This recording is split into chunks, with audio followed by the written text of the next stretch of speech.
Chennai to Kodaikanal பயணத்துல நீ நாள் 2. நைட்டு படுக்கும் போது மார்னிங் ஜிம் போலாம் டிசைட் பண்ணியாச்சு. சரி போறதுக்கு முன்னாடி கெட்டில வாட்டர் ஹீட் பண்ணி ஓட்ஸ் ரெடி பண்ணி வச்சுட்டு காலை வெளியே வைக்கும்போது ப்ரோன்னு ஒரு ஒலி. ஜிம் தானே ப்ரோ போறேன், நானும் வரேன், 2 கிலோமீட்டர் தானே ரன்னிங் போலாம்னு. சரி வா ப்ரோ போலாம்னு ஸ்டார்ட் பண்ணிட்டோம். கிளைமேட் நல்லா அற்புதமா இருந்தது.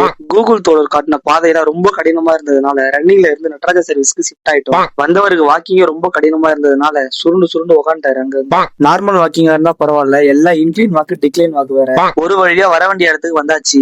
ரூம் 10 மணி செக் அவுட், வரதுக்கே 40 மினிட்ஸ் ஆயிடுச்சு. வெறும் 2 கிலோமீட்டருக்கு டக்குன்னு கிளாஸ் எல்லாம் போட்டு அங்க இருந்து ஜூட்டு energy full train, empty stomach வேற. திரும்பவும் வந்த பந்தை பார்த்த உடனே திரும்பவும் முதல்ல இருந்தா நின்ட்டாரு வந்தவரு. அவர் அழகா தூக்கின்னு வந்து ரூம்ல போட்டு செக் அவுட் ஆயிட்டோம். அப்புறம் காலை உணவுக்கு ஒதுங்கணும். ரோட்லயே ஆப்ல நறுக்கி ரெடி பண்ணி வச்ச ஓட்ஸ்ல போட்டு முதல் உணவு கத்தம். வரவன் போறவங்க யாரா இவனு பாத்து இருந்தானுங்க. அப்படியே அடுத்த ஷாப்பிங் போட்டிங்.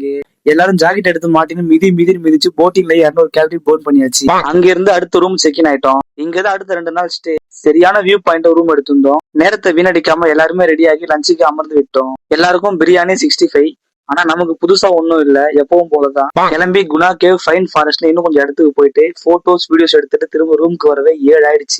அப்புறம் டின்னருக்கு விதவிதமா வந்தது அவங்களுக்கு. நமக்கு லஞ்சுக்கு சாப்பிட்டதுதான் டின்னர். சாப்பிட்டு ஃபயர் கேம்ப் போட்டு இதோட டே 2 முடிக்கிறேன். நாளைக்கு டே 3ல பார்ப்போம். பாய் பாய்.